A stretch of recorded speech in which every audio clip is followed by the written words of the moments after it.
I'd like to take a moment now to bring up my co-chair and my husband, Dan Wilson.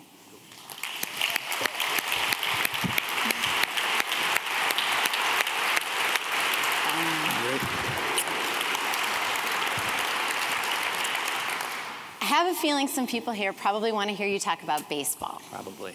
However, first, we want to talk to you about some research that we came across by a Harvard professor named Michael Norton. That's right. Norton gave a talk entitled "Money Can Buy Happiness." It's about a study to determine whether or not generosity can actually make you happier. They took two groups of people, and they gave them small amounts of money. In the first group, they told them to spend the money on themselves. The second group, they told them to go out and spend it on someone else. Well, as it turns out, the people who spent money on themselves, no change in their happiness. However, the people who were more generous were happier. While happiness might be difficult to measure, there were other things noted between the groups. In the corporate setting, the generous teams had better sales records. Sports teams were measured, and they had better win-loss records. And furthermore, the research showed, this is my favorite part, that the groups who were shown generosity were more generous to the next group. In other words, giving is contagious. It brings success, and our idealism spreads. But it has to get started and nurtured in order to grow. And that's why Annie and I are so excited this year to be the United Way campaign chairs. We've been so blessed here in Seattle. We've fallen in love with the neighborhood that we've lived in ever since we moved here.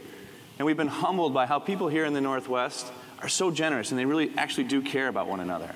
And Andy and I have a strong personal conviction around the biblical proverb that to whom much is given, much is required. This coming year will allow us to shed the light on all the wonderful programs here in King County where you can share your idealism. It's an opportunity for all of us together to make the biggest difference. Exactly. Now, how about some baseball? Edgar Martinez swung on the line down the left field line for a base hit. It was everyone coming together that allowed us to accomplish what nobody else thought we could. Here is Junior to third base. It was the feeling that together we can do this, and we did. The same things that make a strong baseball team make a strong community. When we all come together, there's nothing we can't do. Every time I volunteer, I feel that way. United Way can make it happen for you. Join the team.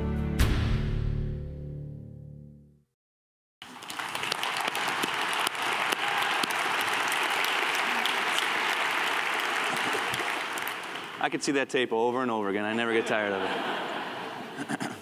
When we came here to Seattle in 1994, I was traded from the Cincinnati Reds for a second baseman you all may know, Brett Boone. And when we got to Seattle, it was my first full season in the major leagues. I was really excited, but obviously also a little bit nervous. There's a saying in baseball that says, it's easier to get to the big leagues than it is to stay in the big leagues. And that was never far from my mind as I continued to become the best player that I could. And I tried to learn as much as I could from the guys around me. And I was very fortunate because here in Seattle, I had some great guys to learn from. And I remember finding it remarkable that although most teams have just one leader, the Seattle Mariners were different. They had 3 leaders. We had Ken Griffey Jr. He was our field captain. If we needed a circus catch in the outfield or a home run late in the game, Jr. was the guy we looked to. But in the clubhouse, that was a little bit different. That was Jay Buhner's territory. Jay was a gifted leader in the clubhouse. He'd kick you in the butt or he'd pat you on the back. He was just really good at doing that. And then there was Edgar. He was our quiet captain. He just led by example. And it turns out that that was a big key to our success that we had in Seattle. By 1995, I was starting to get in the swing of things, literally as well, and due in large part to the Mariners hitting coach and huge mentor for me, Lee Ilya. Lee was great. He taught me so much about the game of baseball, and he also taught me a lot about life outside of baseball. I'm very grateful for Lee, and he still remains really a family friend. But in '95, that was about the time, in August, when things started to happen. But there was so much going on at the beginning of that season. We were pegged to be an under 500 club. There was talk of the team leaving to go to Florida. And in June, Ken Griffey Jr. broke his wrist and was out for 3 months. So from the beginning, things looked very, very bleak. But in August, something started to happen. We started believing that we could win. Every single one of us on that team believed that we could do it. Our mantra was, what got us here won't get us there. We have to do more. You know, usually players for a 7 o'clock game will show up to the ballpark around 3 o'clock. But in 1995, if you were there at 2 o'clock, it was as if you were late. And by September, we were showing up at noon, 1 o'clock, eating together, bonding together, because we knew we had a job to do that night. And if you look at what happened on that team and the success we had, you realize that it took every single one of us to achieve what we did, especially the bench players. We started winning, and we kept on winning. And you know the story, the Angels kept right on losing.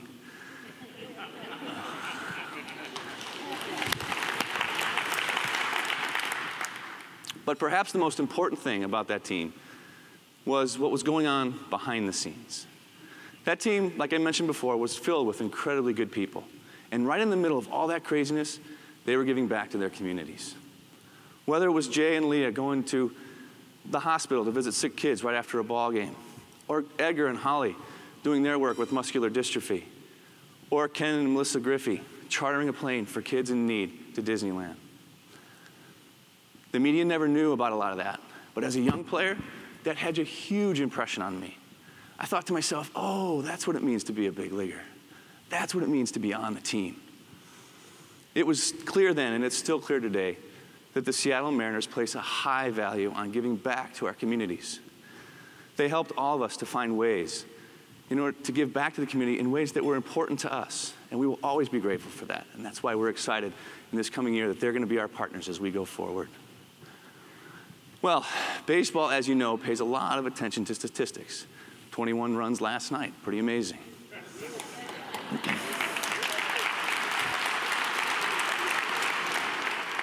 So with statistics, I kind of bring a mindset to the role as campaign chair.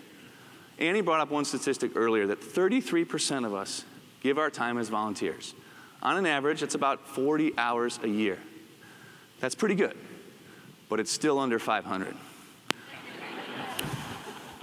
What was good enough to get us here won't be good enough to get us where we want to go. We can do more, and Andy and I are going to do everything we can to get as many people out in the community volunteering. Personally, I'd like to break the 500 mark and see more than 50% of us in the King County area out there as volunteers. I know we can do it, and we will. Here's how.